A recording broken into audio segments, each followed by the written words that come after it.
Be, pahanap naman ako nito sa Google. Pinapahanap kasi ni Mami. Heidi, FB10 nga lang ako. Wala akong data. Hanapin mo yun o hahanap ka ng bagong kagrupo. Sige, mamili ka. Uy, ito naman parang kang tanga. Oo na, may ki-hotspot na lang ako sa mga nag-ML dyan. Hoy! Thank you, Be. Napakabait mo talaga. Mamaya na yan! Pa-hotspot mo na ako. Be, kasi sabi ni Ma'am kasi mali daw tong ginawa mo. So, bali, ulitin mo na lang. Send mo na lang sa akin tonight, ha?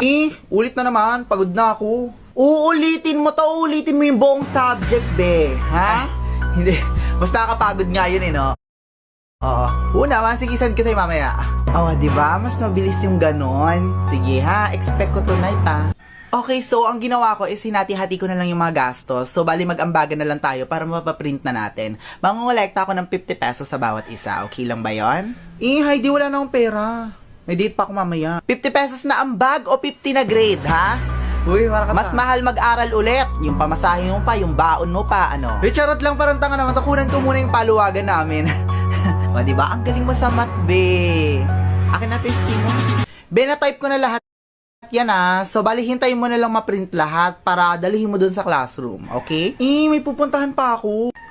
Hintayin mo yan o hihintayin mo yung mga first year para sabay-sabay kayo graduate, ha? Mamayang alas 3. Mamayang dalawang oras po. Go, maghihintay ako dito. Thank you, Be. Napakabait mo. Hindi ka tamad.